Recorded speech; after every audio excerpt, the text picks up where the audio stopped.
Good evening. Oh, good morning, everybody. Hi, Sky. Please sit down. Thank you. You know, we're going to talk about the new record that Sting has made. Today, we premiered the new single. It's an exciting blast of exuberance, and we thank you for that. We always like to have your energy back in your music. Can I ask a question about what I read? You know that internet, things start to take a life of their own out there. It's been purported that this is a return to rock. How would you describe the new album in your own words? I would never say I went away from rock and roll. It's always been it's part of my DNA, and I sing rock and roll every night. But albums I've done in the last decade, you would say, were probably more esoteric. You know, I did an album with a lute of 16th century art songs, and my record company went, "What?" But it did sell 1 million, I remind them when they complain. But, you know, for me, the element in music that is the most important is surprise. Both within the music, you know, I want to surprise every 8 bars or every 16 bars, but also in the music that you choose to record and perform. So if you had an expectation about what my next record will be, my next album would be, this album will surprise you. And so surprise is absolutely vital for me. Well, on that front, having heard the new single and hearing, as I said, an exciting, energetic song that, you know, it certainly fits, as we like to say in the radio business, in the summer. It is beautiful. What inspires you at this point in time when you get ready to make an album? What's the motivating force? Well, it's an interesting question because the song we're going to play later, our new single, which is called I Can't Stop Thinking About You, as a plug, is the dilemma a songwriter faces every day of his working life. You sit there in front of a blank sheet of paper, and it looks like a field of snow. Mind you, Los Angelinos, you've never seen snow. But anyway, a white sheet of paper looks like a field of snow without any clues about what's underneath it. Where's the story? Where's the road?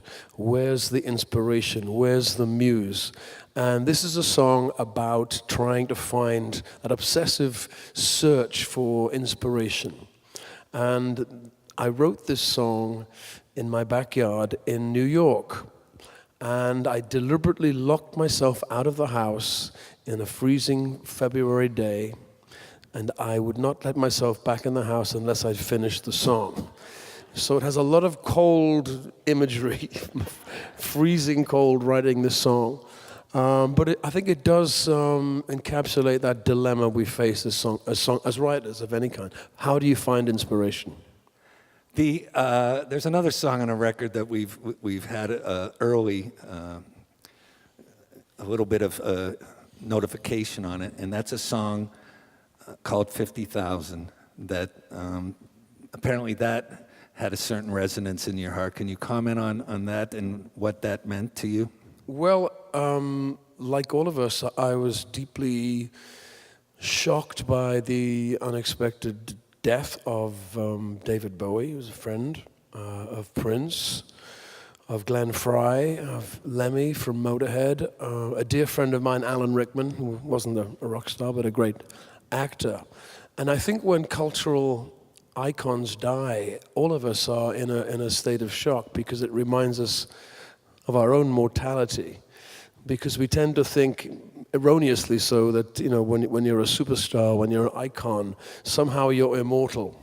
And the fact is we're not.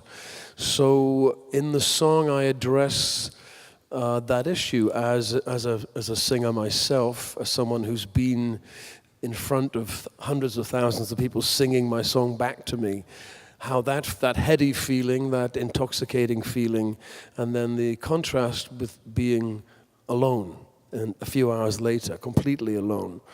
And also feeling one's mortality. So it's me, but it's also people like me. And the song is called 50,000. You can't hear it today, but I'm very proud of it.